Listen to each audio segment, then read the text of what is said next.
changing lives.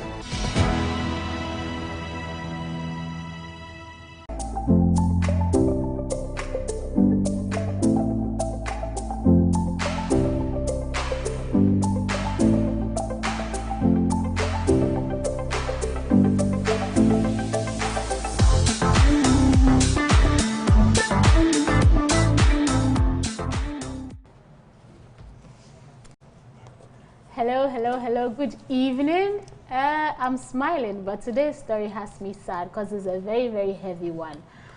I can't begin to imagine what the person is going through, how best we can help her, how to seek redress and hopefully get her out of the terrible situation. But I'm getting ahead of myself.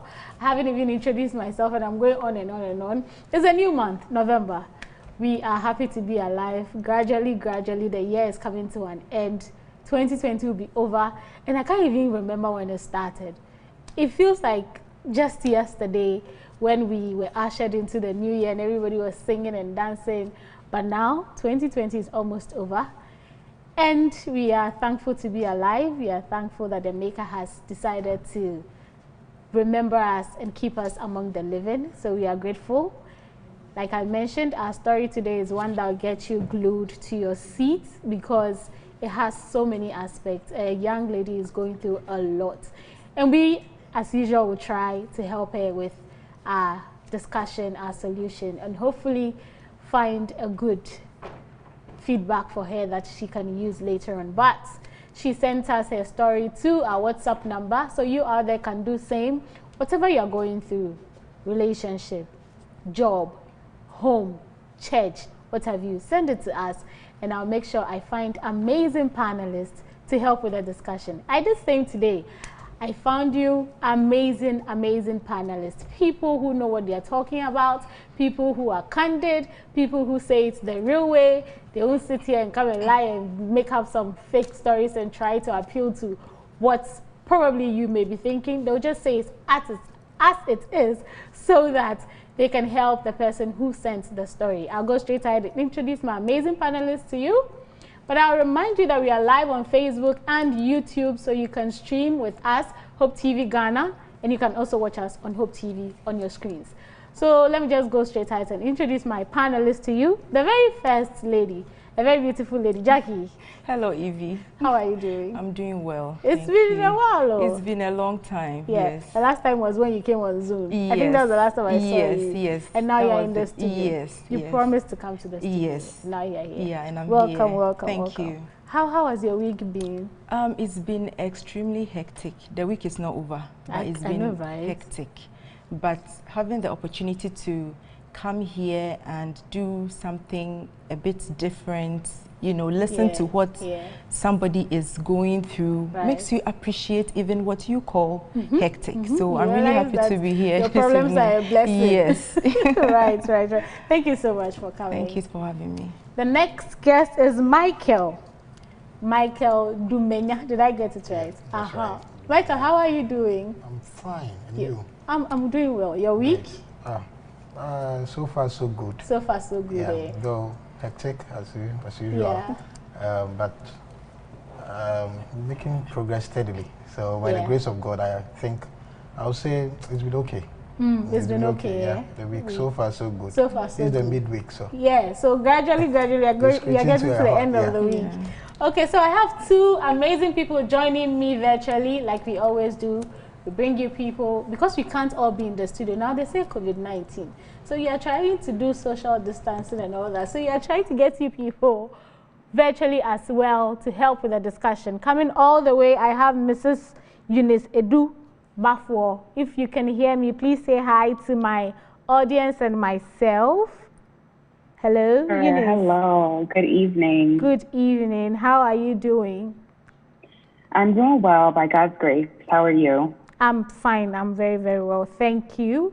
I would ask, you are all the way out there. How are you faring? I know COVID is worse over there than here in Ghana. How are you doing? The family, the church, is everybody safe? Yes, by God's grace, everyone is doing well. We're hanging in there. It's also election season, so we're anxious, but looking forward to what God has planned for us. So everyone as well, thank you. Great. Thank you so much for coming on the show. No problem. Thank you for having me. You're welcome. The next guest I have joining me virtually as well is Solomon Kofi Apple. Solomon, if you can hear me, please say hi to myself and my audience. Hi, Solomon. How are you doing? I'm fine, and you? I'm very well, thank you. How are you? How is Takara Day, everybody? I think Takara Day is cool. Everybody is in. I am quite tired. I've had little sleep, but I'm good. Okay. Please try and get as much sleep as you can get because it's very important. I hope you guys are ready for our story today. You seem very passionate about the story, the way you said it, yes. Okay, guys, we'll take a look at our story. I told you it's one that you cannot.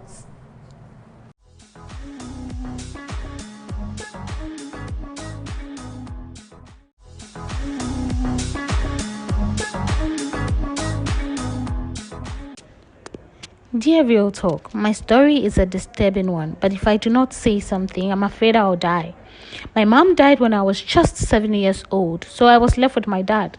2 years down the line, he brought home my stepbrother, who came to live with us. He was about 10 years older, so we did not really do much together. Unfortunately, my dad died when I turned 10 years, making me an orphan and having no option than to live with my older stepbrother.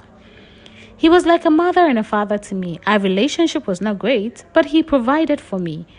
I went to him for almost everything, including letting him know when I first got my period, because after all, he would have to buy me my sanitary needs.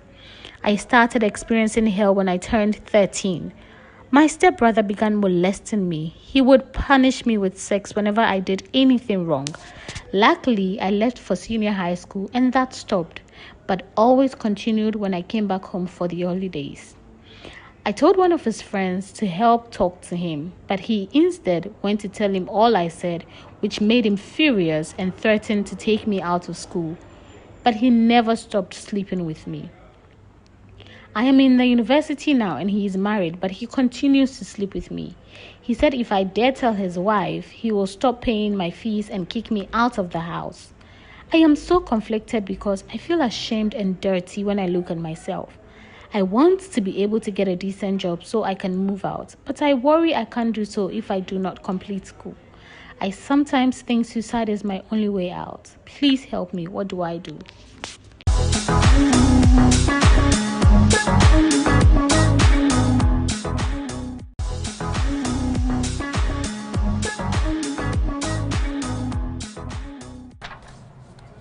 Welcome back from that quick break. You just saw our story, you listened to it. I told you it's a heavy one. It's very upsetting.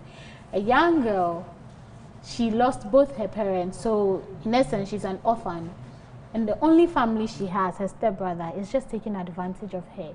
He started when she was very young, like 13. Popular question, who does that? How do you take advantage of your own sister? We'll go right into the discussion, and my first question will be to Jackie. Jackie is our residence lawyer, so all the Article 256124 should be giving us the facts there, so the lady can know that she is protected. Jackie, what's your general take on the story? When you read the story, what came to mind? I mean, I was extremely saddened.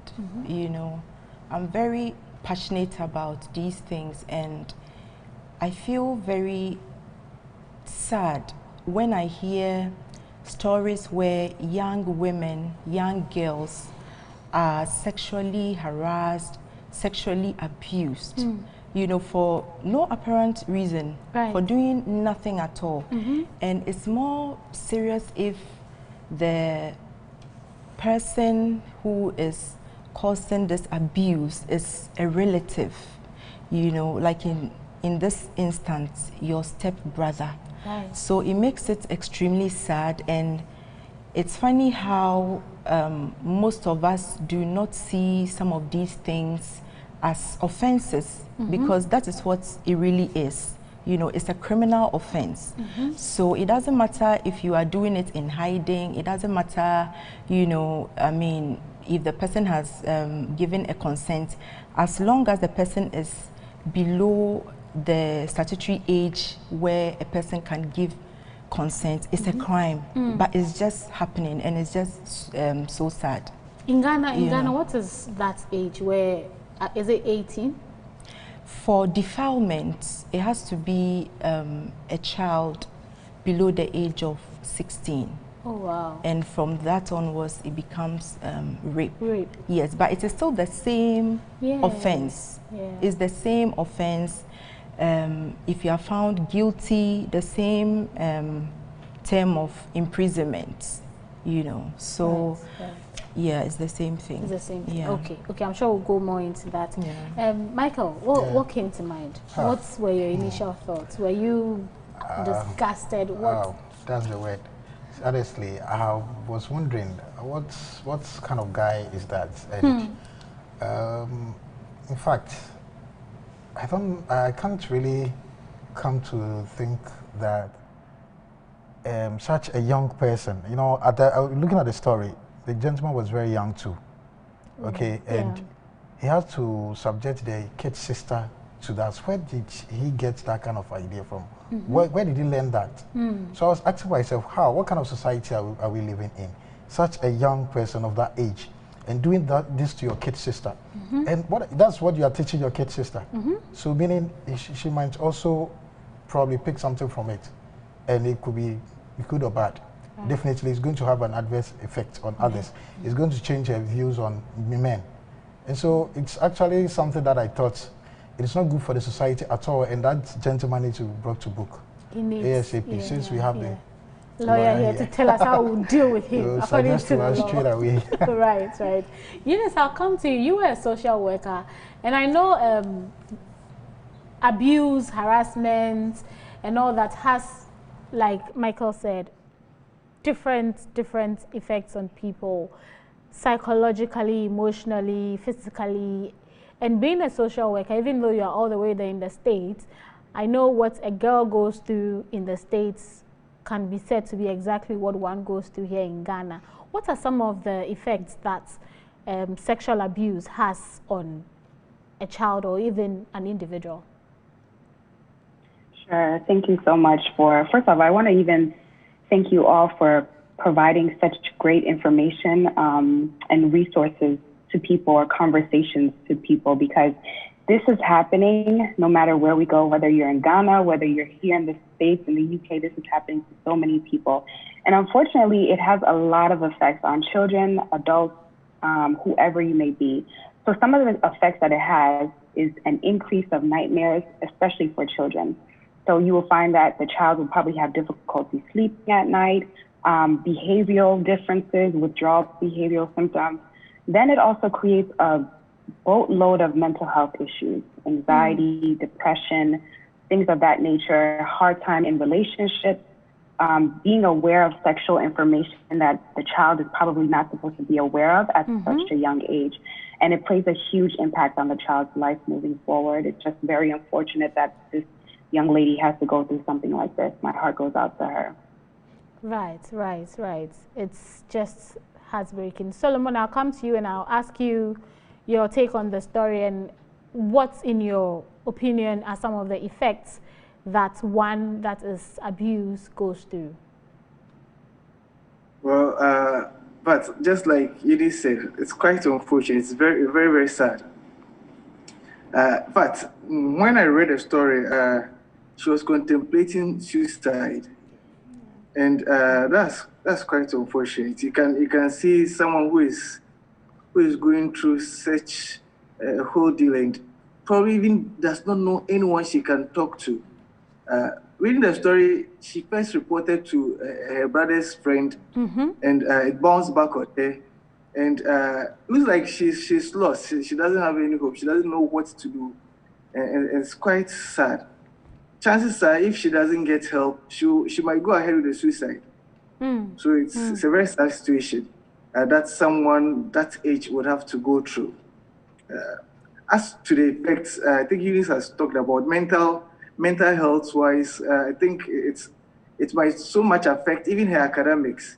But I want to believe that she would not do well so much in school. if she does well in school, then she's really brave. Because looking at coping with all these things and schooling at the same time, I think it's quite difficult. Let's try and get her some solutions. We will do our best. We'll do our best in getting her some solution. Jackie, it's like when a mother or a father dies, then the children are just, it's like doom for you. Yes. You don't have any other family to take care of you. In this case, the family that you think you have is the one taking advantage of you. Yes. So how can we protect our children even in death? Like, what are some of the things we put in place so that when we go, we know that, oh, my child at least is taken care of. There's a trusted person that is taking care of my child. Because mother died at 7. Father brings in a stepbrother. Yeah. Then he dies when she is 10. At the age of 10, you do not have a mother, you do not have a father. You are literally walking around this world by yourself. Yes. What are some of the things parents can do to protect their children even in death? You know, to start with, the state is very keen on the protection of children. Okay. And so we have the Children's Act that talks about the protection of children, the rights of children, you know, in Ghana. And it's unfortunate that families do not see these things as mandatory. Elsewhere, if you do not take your child to school, or even if your child misses a day in school, the teacher or the principal of the school is going to call the police on you to come to your house and find out why the child was absent. You know, but here we can decide not to take our children to school. We can decide to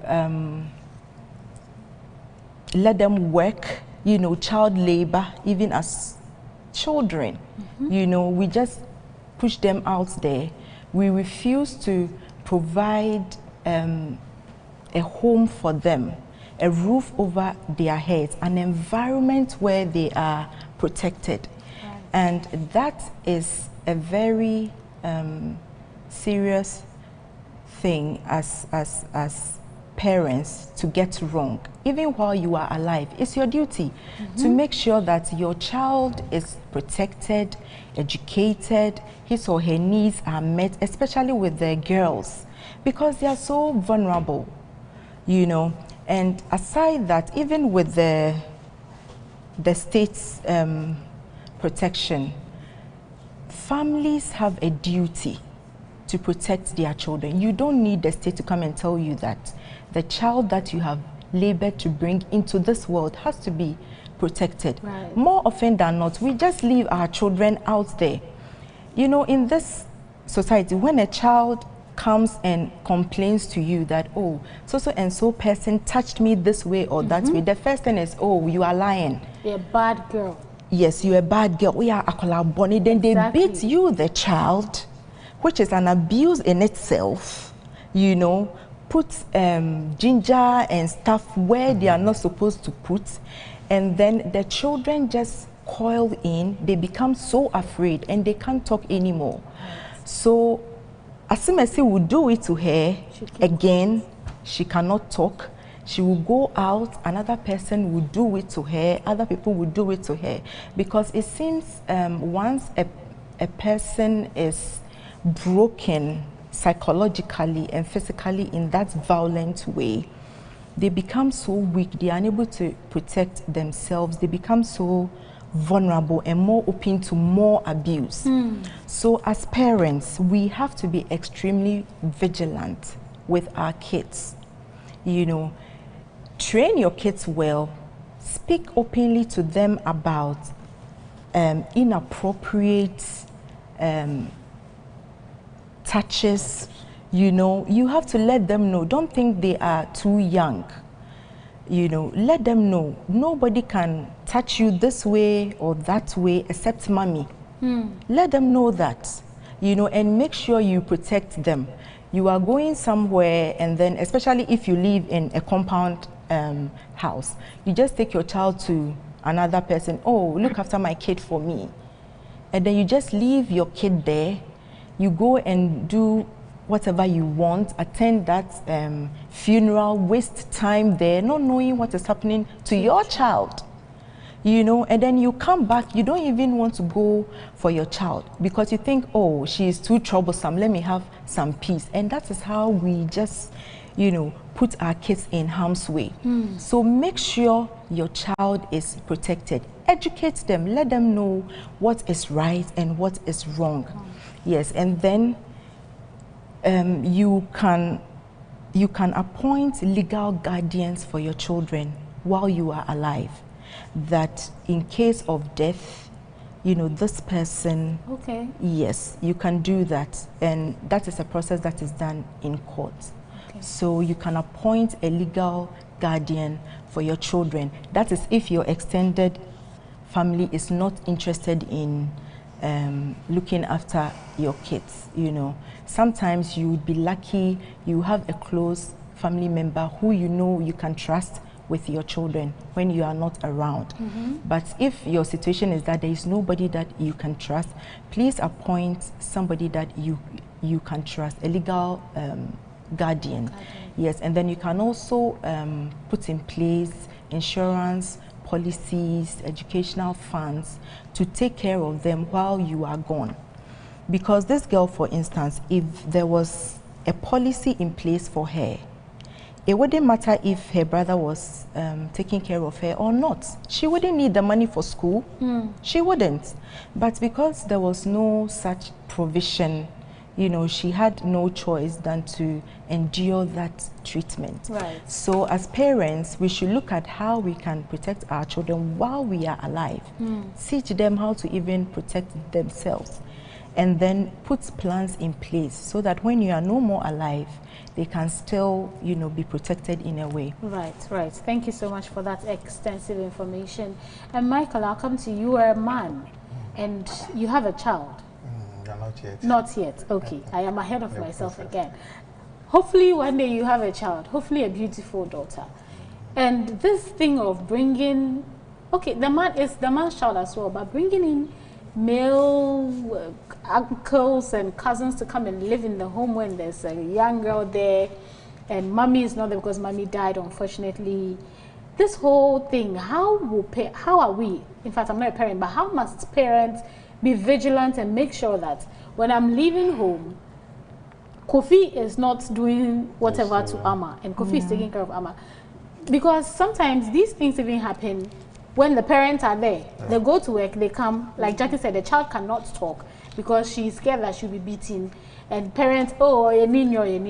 But we are hearing, most of these stories are from, he's my uncle, he's my brother, he's my friend. Brother's friend. It is always somebody you know, as against somebody you don't know. So, as a parent, what are some of the things you would advise that we do to protect our children? Yeah, thank you so much. Thank you so much. You're welcome. I think that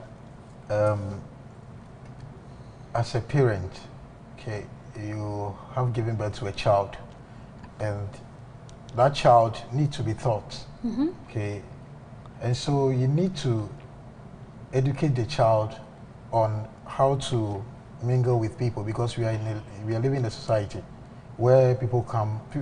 Definitely, your relations need to visit you. Your friends will visit you. You can't avoid them. Okay, so how does such child liaise with such persons when they come in? Right. So you need to educate the child on that.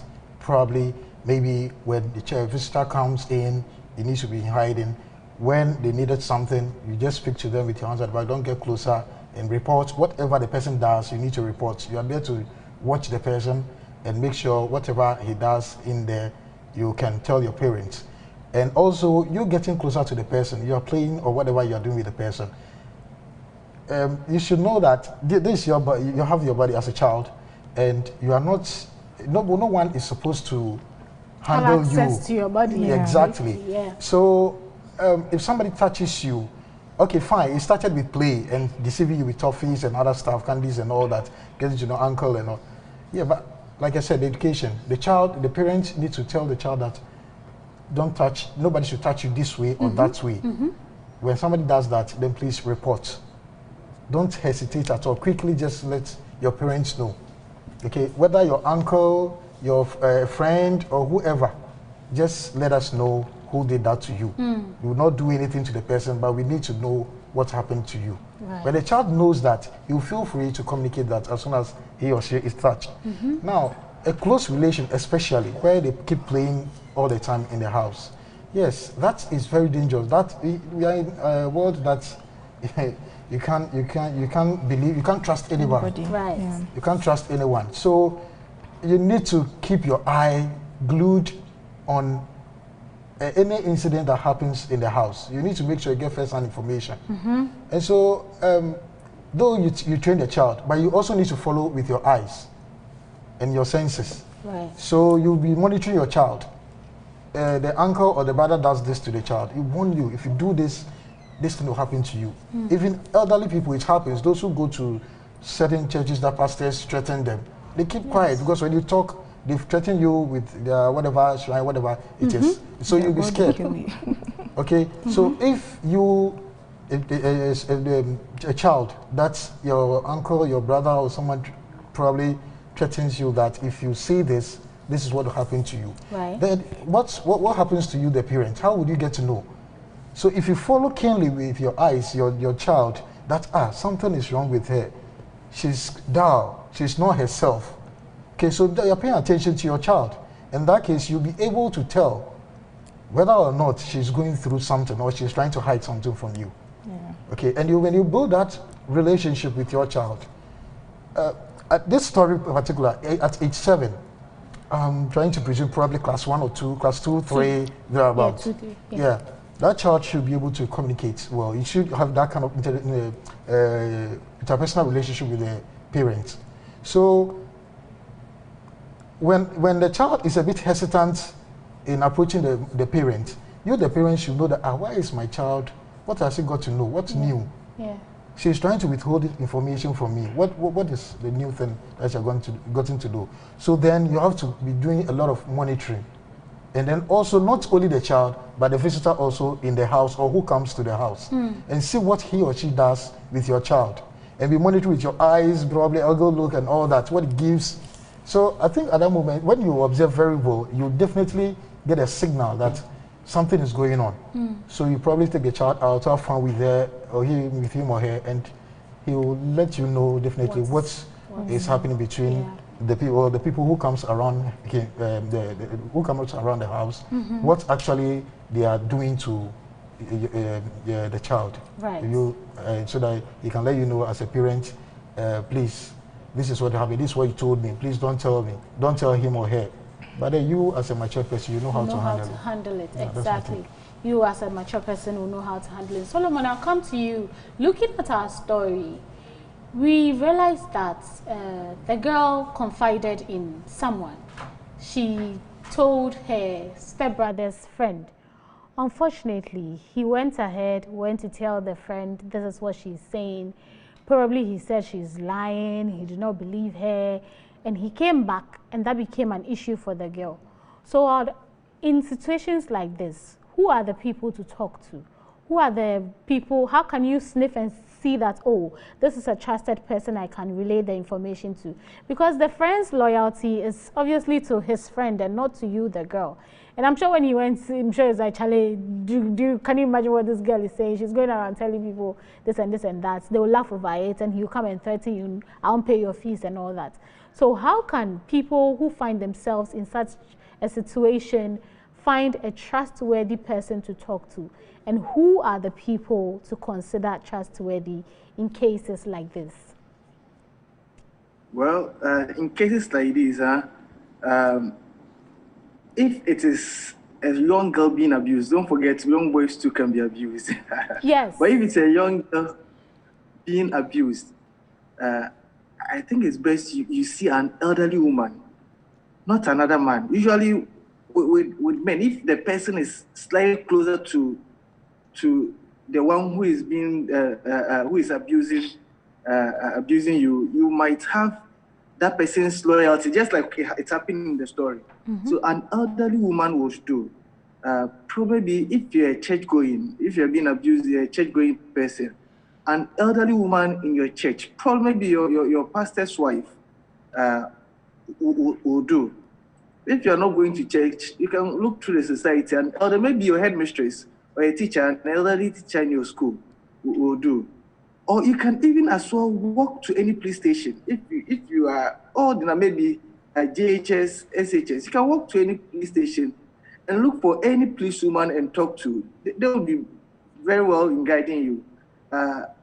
If you don't talk to the right person, but the person can even come and poison you and kill you, because if the information goes out, he's going to be in trouble. So, one, look for someone who is not so close, who doesn't have loyalty towards the one who is abusing you. Look for someone whose loyalty is not towards the one abusing you. You can talk to someone at church, someone in your community, in your school. If you get someone like that, you will be able to get a person take an action. Right. Thank you so much, Solomon. Eunice, I would ask you the same question. I mean, I'm sure you have cases like this being a social worker where you find either young girls or young boys being abused by relatives, people they know very well. And they always say, I didn't know who to talk to, I didn't know who I could trust, I was scared when I say it would get back to the person abusing me. So dealing with cases like this, again, how do you identify that one source who would make sure you are protected?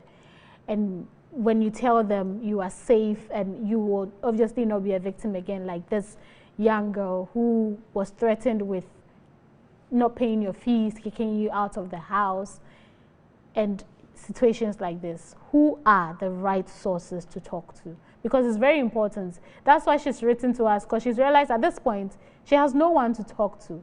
And she's even contemplating suicide, which is just devastating. So please, your comments on that. Sure. So yes, unfortunately, I have had several cases as such, just children who, as you mentioned, are really being abused by someone close to them, an uncle, even a parent. As far as a parent, I've heard cases as such, and it's so heartbreaking, as mentioned before. But I think everyone pretty much touched on good topics. I think what's really important for people is to, can you hear me? Yeah, I can hear you. Okay. I think one thing that's very important is that the young person should really, as mentioned, find someone who they trust. So here in the States, there are different advocacy programs that people can kind of get involved in and seek help.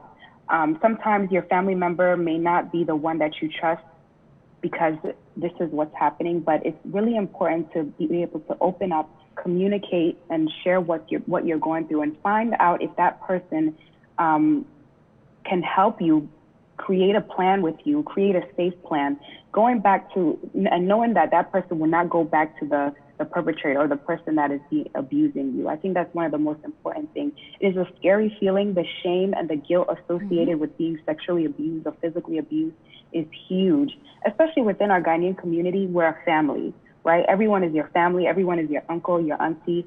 And so you feel even shy or shameful to go up to someone and let them know that this person is abusing me.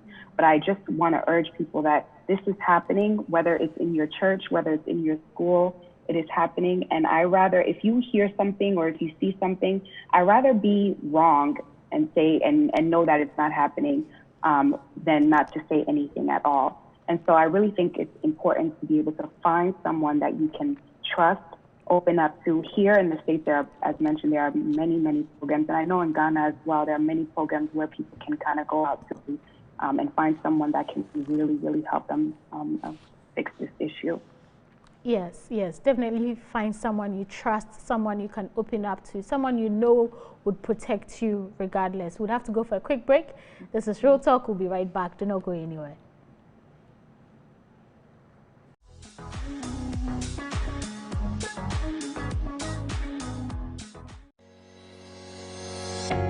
In 1 minute on the internet, 1 million people log on to Facebook. 3.8 million searches are made on Google. 4.5 million videos are viewed on YouTube. 29 million messages are sent on WhatsApp. And over 347,000 people scroll the pages of Instagram. What if there is a way to spread the three angels' messages with countless number of people across the globe with just your smartphone or your laptop? Imagine combining the traditional methods of evangelism with the digital method to meet the needs of people today. How successful would the Great Commission be if there was a way to share the good news with people using the modern internet media? Do you desire to be equipped with the tools to reach this internet generation for Christ? Then this is the right opportunity. Hope TV Ghana is organizing a 5-day digital evangelism training. This is a special digital discipleship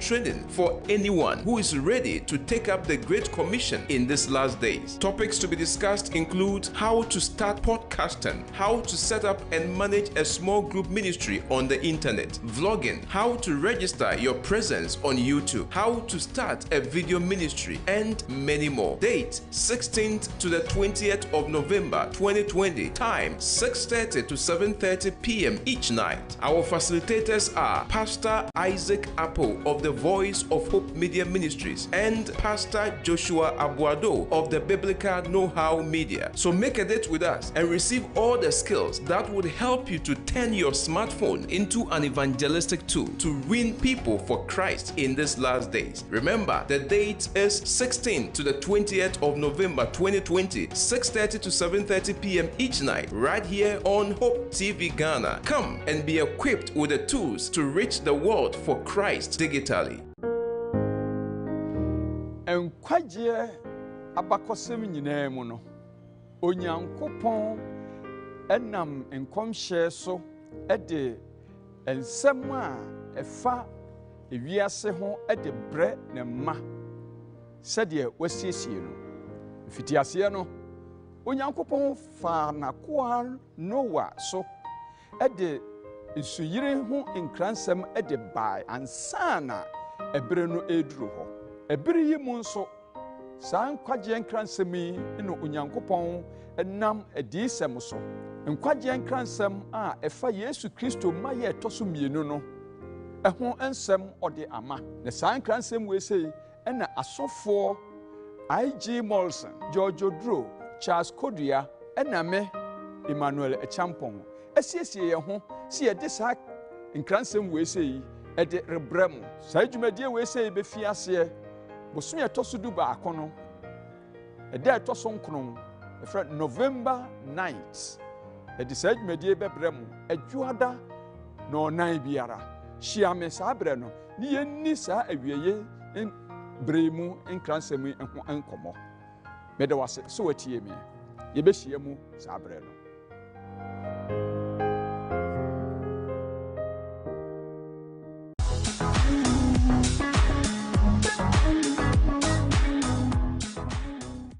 Welcome back from that quick break. If you just joined us, we are live right here at Hope TV, Real Talk, and we have a story with us, a very sad, heavy, just unfortunate situation. A young lady is obviously going through a lot with her stepbrother.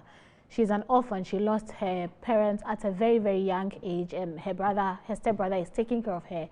Unfortunately, he's just molesting her, abusing her, sleeping with her, using sex as punishment, and whatever she does, it leads to, you've done this, so this is your punishment. She confided in someone, her brother's friend.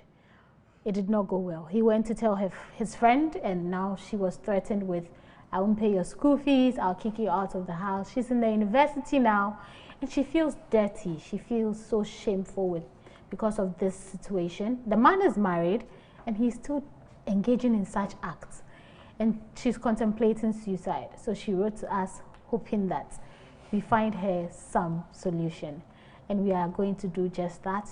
Please leave your comments on our Facebook page or YouTube page, Hope TV Ghana, and I'll make sure I'll read some of the comments as the discussion goes on. So quickly, Jackie, I'll come to you again, and then I would ask, so Now, you've mentioned what parents can do. What can society do? What can churches do? What can schools do? What clubs or society can we form to help people like this?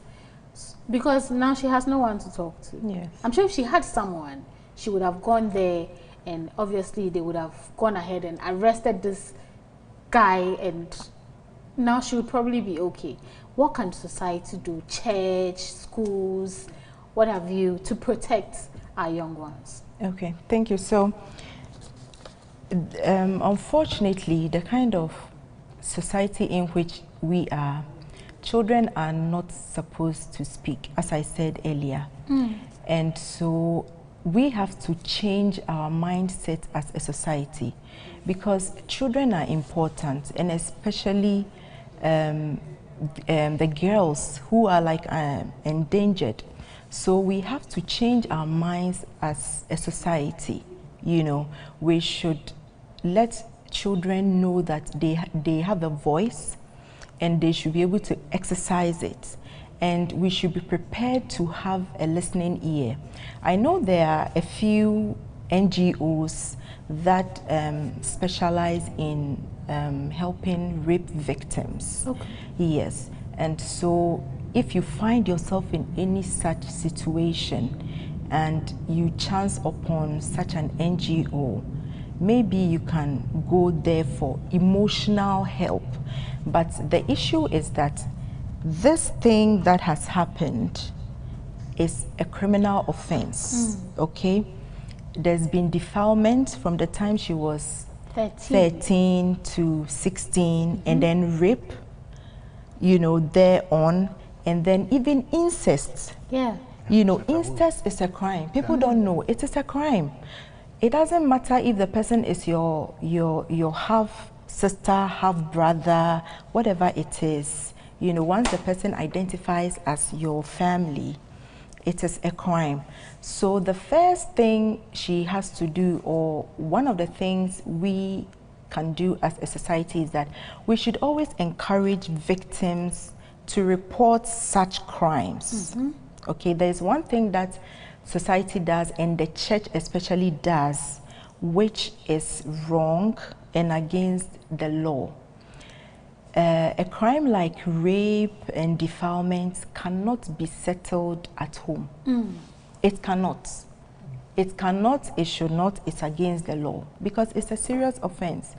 So those in churches who, when victims eventually muster courage to come and talk to you as a pastor, Eunice, or was it Solomon mentioned talking to a pastor's wife. I disagree. Unless the church has a policy that supports offenders of such crimes being put through the legal process. Other than that, don't even go and speak to your pastor, or, you know, because what they do is that they will tell you, oh, enyashe, famenyame, and the victims have to now deal with the pain and the truth. It doesn't matter who you are. Once you commit the offense, you must be arrested. Right. So if a victim comes to you as a society, as a church, the first thing you need to do is encourage the person, go with the person, file a formal complaint at the police station. The offender will be arrested, investigations will be done, the person will be put in court, and then if found guilty, of course, you'll be handed over your beautiful sentence. And then and then after that, you can now help the victim to heal, you know, emotionally, encourage them, get closer to them, talk to them, show them love, let them know that it's unfortunate it happened to them, but it is not their fault. It's not their fault. Yes, I'm sure the lady should be struggling with that aspect. Yeah, because she mentioned she feels shame and guilt. Yes, you know, but she should know that she was put under duress. Okay, she didn't give her consent willingly, you know, especially after 16 years. She might be thinking, oh, now I'm old enough, so why am I still, you know, putting up with this? But where the person is threatening you, I will not do this, I'll do this, and out of that fear, you give in, that's duress. So it's not her fault, you know, so we need to encourage such people and then talk to them and bring them out. But first, make sure the accused person is reported as a society and as a church. Please, let's stop that. Let's settle it at home. It's against the law. It's against the law. So churches, if you are real churches, should stop that and put the right policies in place to protect the victim. Right. Thank you so much.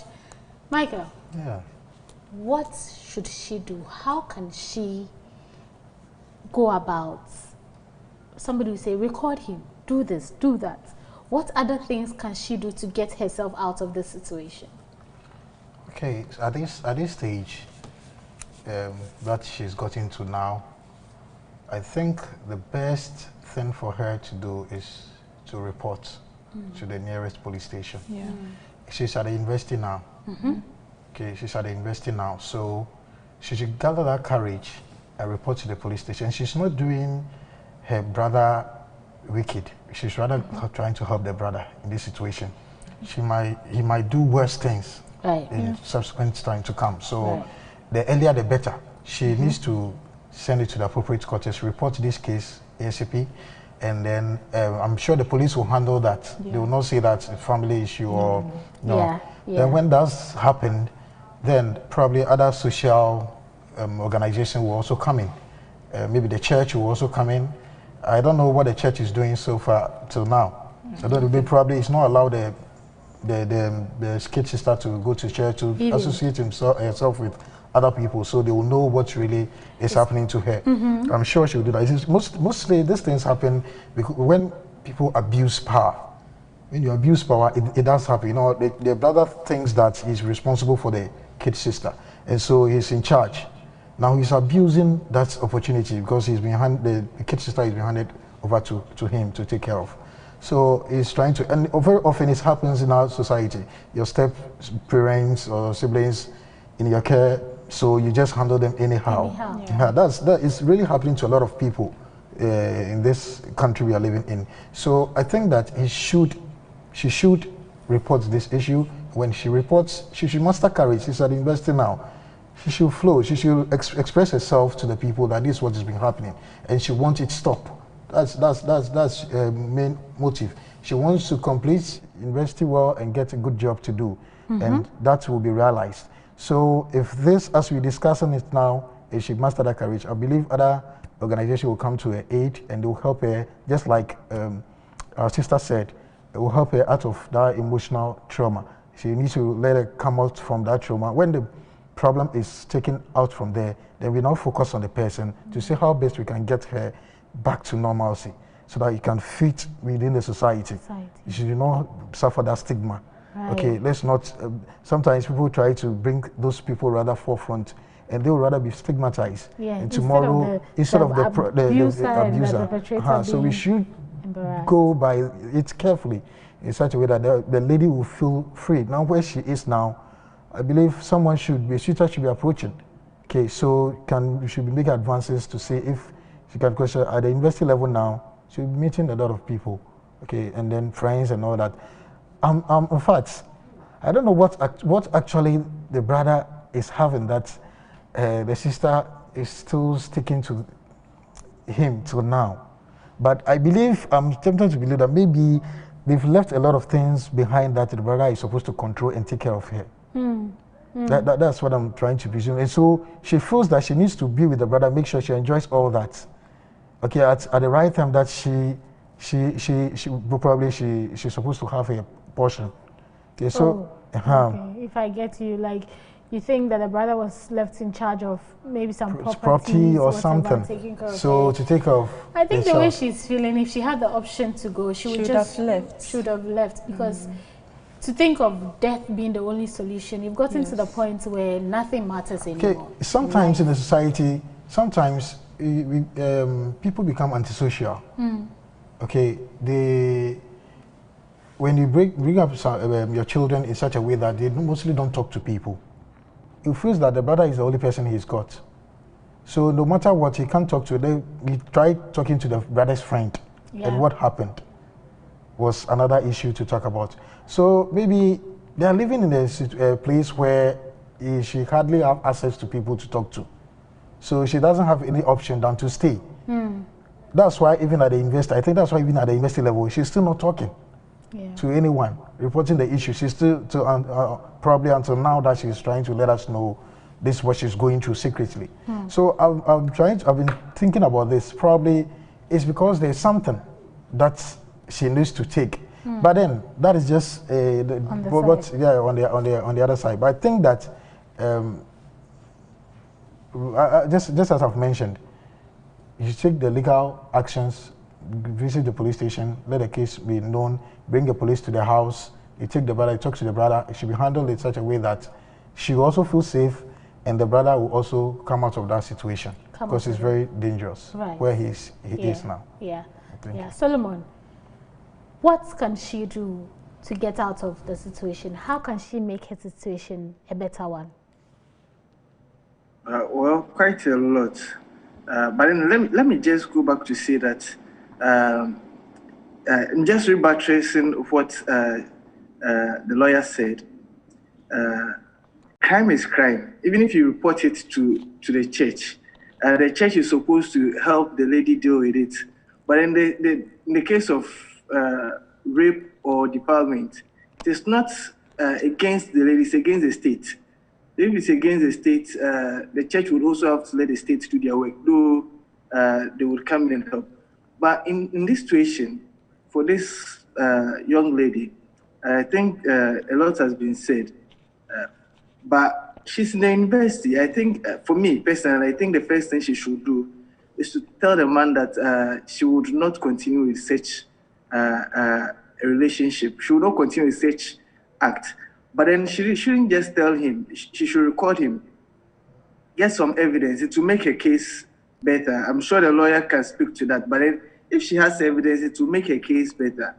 And aside that, I mentioned she can go to the nearest police station. I think Michael has said that she can just go and report. But then most importantly, if she wants to make her situation best, then she should be looking at ways of taking care of herself. She's in the university, she can apply for student loan, and with the student loan, she can help pay her school fees.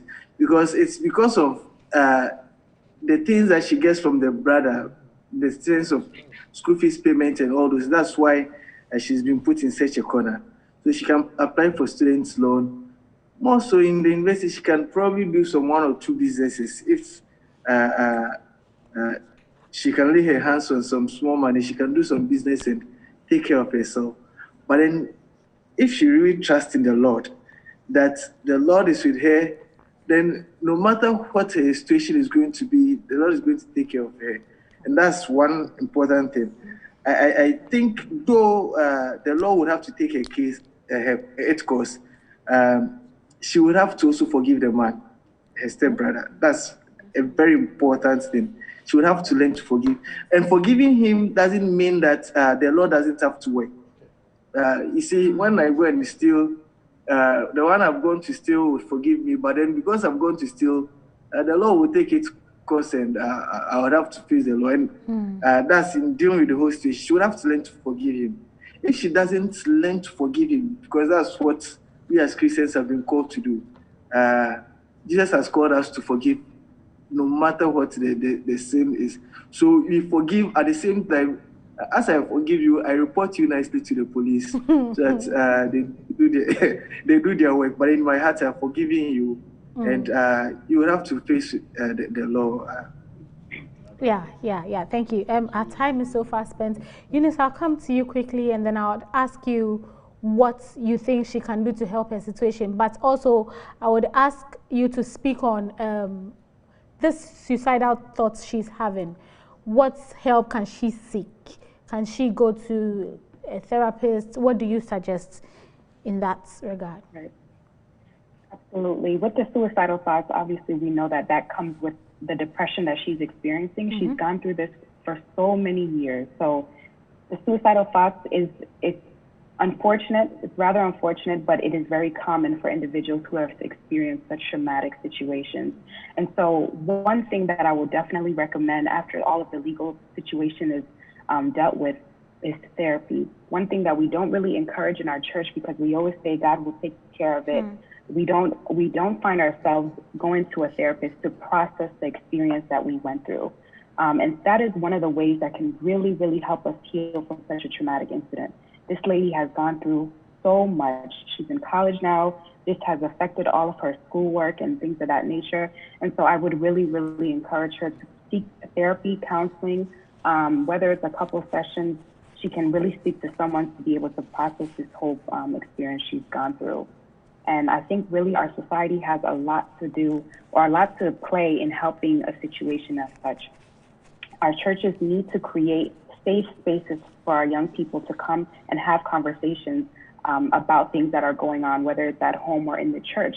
As I said before, you'll be surprised about the amount of children that are going through this. And so I would really, really encourage anyone who have experienced this or is going through this, or just our young lady in this story, that she seek help legally, and also help that will, therapy that will help her go through or process this situation for sure. Thank you so much, Jackie. Yes. Unfortunately, my time is spent, but I want you to speak on what she can do, the legal aspects, the social aspects, any other thing that she can do. And then Solomon mentioned evidence. I don't know if there's something you want to speak on. So when it comes to rape, because this thing has been continuous for a long time, it's not maybe the first time, and so she probably doesn't have an immediate medical reports that is saying, oh, her hymen is broken, she has lacerations, A, B, C, and D. It doesn't mean she cannot prosecute. She still can, because we would have to look at circumstantial evidence, that is the circumstances surrounding, you know, each incident, okay? And she can still get a medical report that will let the court know that she is not a virgin, you know, anymore, and so on and so forth. So much can be done. During the investigation, the police can put up a plan and get him on record saying something or admitting to the offense. So she shouldn't lose hope. So much can be done for her. And socially, I think that she is still stuck as a 13-year-old girl, because that is the point that the whole thing started. And so we may not understand why she's not able to just get up and go and report. That's all you know, she is traumatized. She still feels like the helpless 13-year-old girl. So what I would say is that if she thinks she cannot go to the police station alone, she should just talk to maybe a lecturer, anybody around that, you know, she thinks she can talk to. Let the person go with her to the police station so she can lodge a formal complaint. Yes, a formal complaint. Right. Thank you so much. I have some comments coming in. Unfortunately, I can't take enough.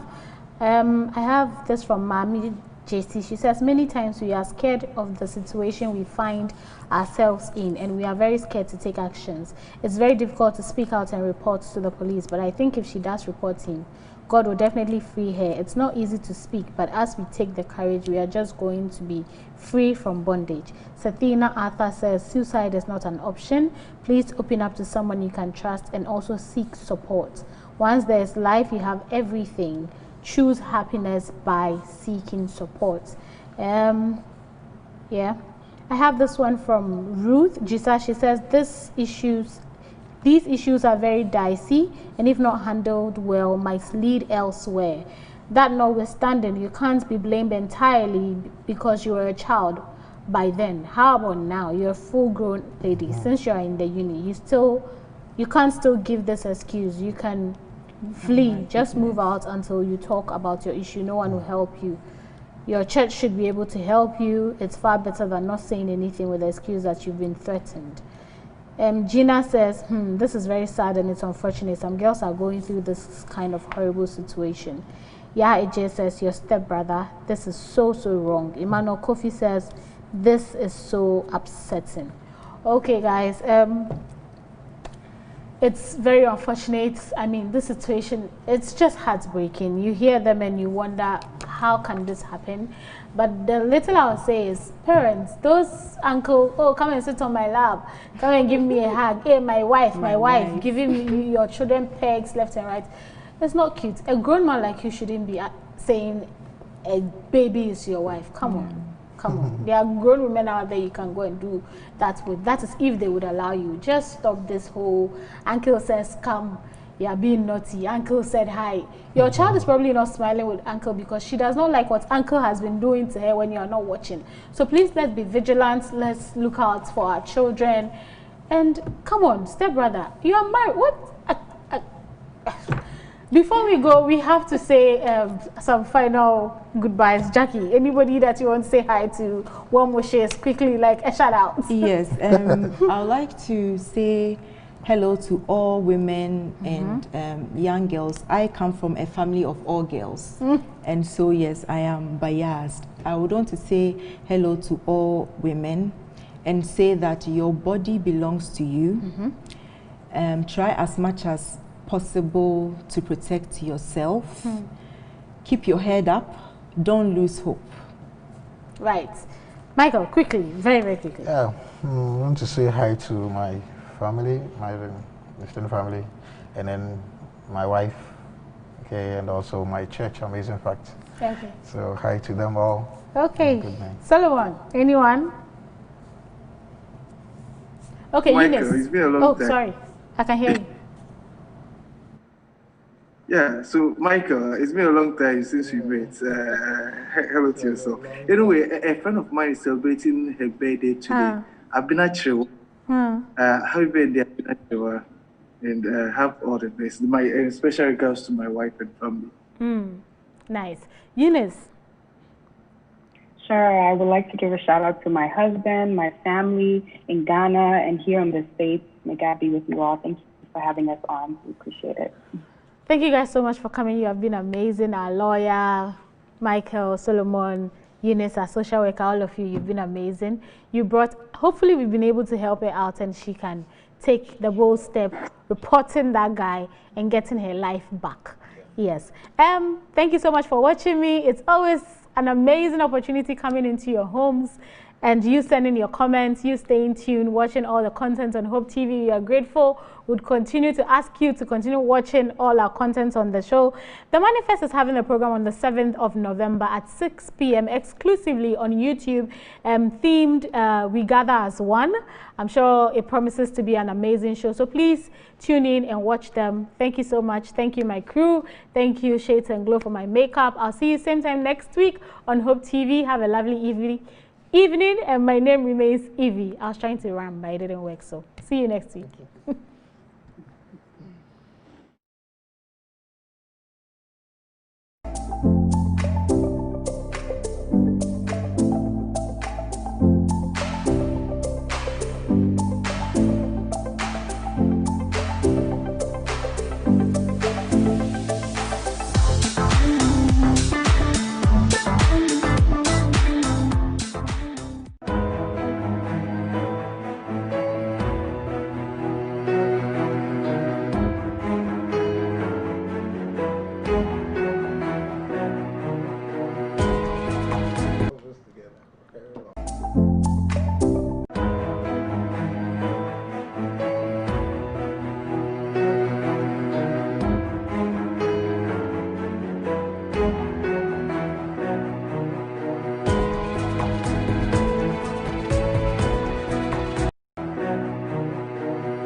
Hope Channel, changing lives.